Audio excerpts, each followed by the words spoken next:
Judges chapter 1, because I'm skipping the Pentateuch again. I just finished Leviticus, and if I go on to Numbers right away, I'll cry and stop in the middle again. So, to mitigate that risk, let's jump into Judges chapter 1. Hello, I'm Lydia, and I'm currently reading the entire Bible, chapter by chapter, day by day, until I get to the end of it. When I don't do that, when I fail to read it every day, I post like 4 videos in a day. So, for the sake of all of us, let's hope and pray that I continue to post day by day. Otherwise, you're going to get inundated one day on your FYP, and it's just because I got to catch up with myself, with my own goal. That's all to say. Judges chapter 1. Let's jump into it. Israel fights the remaining Canaanites. After the death of Joshua, plot twist, the Israelites asked the Lord, "Who will be the first to go up and fight for us against the Canaanites?" The Lord answered, "Judah is to go. I have given the land into their hands." Then the men of Judah said to the Simeonites, their brothers, "Come up with us into the territory allotted to us, to fight against the Canaanites. We in turn will go with you into yours."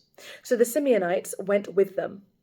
When Judah attacked, the Lord gave the Canaanites and Perizzites into their hands, and they struck down 10,000 men at Bezek.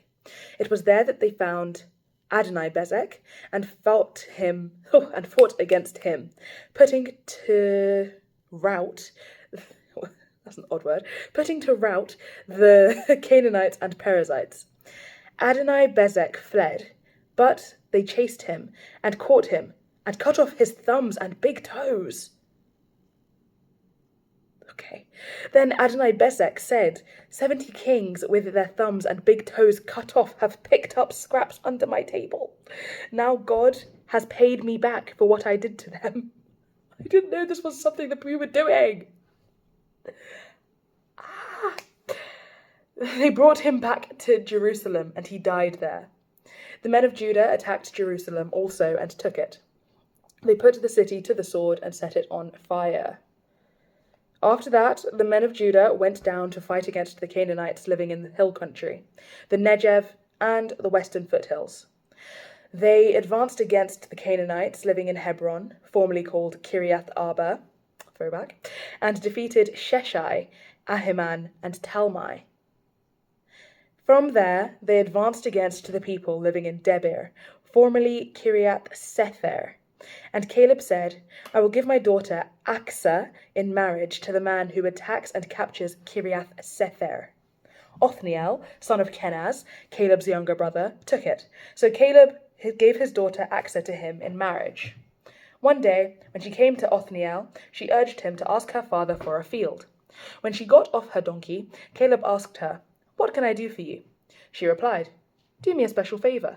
Since you have given me land in the Negev, give me also springs of water." Then Caleb gave her the upper and lower springs.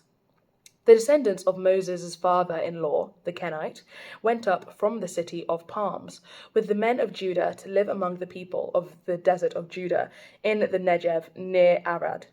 Then the men of Judah went with the Simeonites, their brothers, and attacked the Canaanites living in Zephath, and they totally destroyed the city. Therefore it was called Hormah. The men of Judah also took Gaza, Ashkelon, and Ekron, each city with its territory.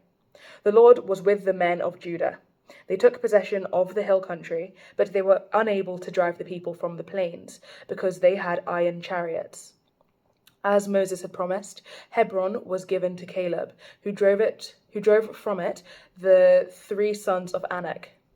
The Benjamites, however, failed to dislodge the Jebusites, who were living in Jerusalem. To this day, the Jebusites live there with the Benjamites. Boo. Now the house of Joseph attacked Bethel. It's that hyphen, getting me every time. And the Lord was with them. When they sent men to spy out Bethel, formerly called Luz, the spies saw a man coming out of the city, and they said to him, "Show us how to get into the city, and we will see that you are treated well." So he showed them, and they put the city to the sword, but spared the man and his whole family.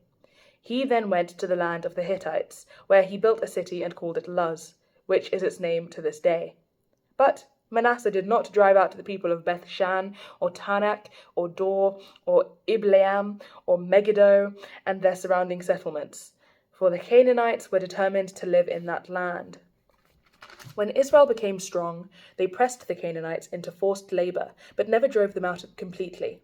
Nor did Ephraim drive out the Canaanites living in Gezer, but the Canaanites continued to live there among them.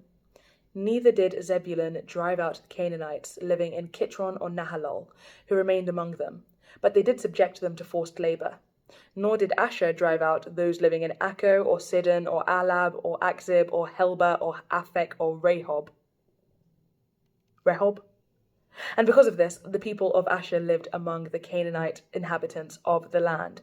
Neither did Naphtali drive out those living in Beth Shemesh or Beth Anath, but the Naphtalites too lived among the Canaanite inhabitants of the land.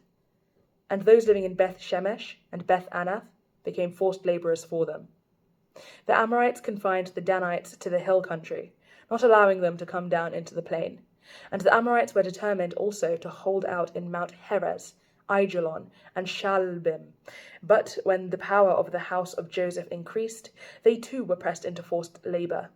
The boundary of the Amorites was from Scorpion Pass to Selah and beyond.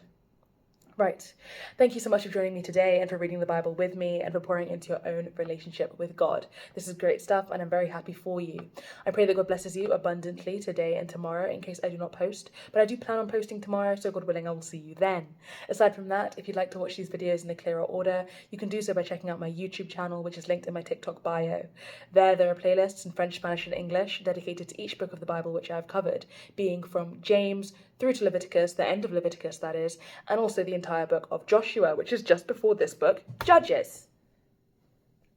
We're making progress. I had to skip Numbers and Deuteronomy for now. I will return presently, but not super presently, like not super soon, just a little bit soon, because I'm trying to do this whole journey, and I felt myself again slowing down in the Pentateuch. So we'll return soon. Aside from that, I pray that I see you tomorrow, God willing. Bye.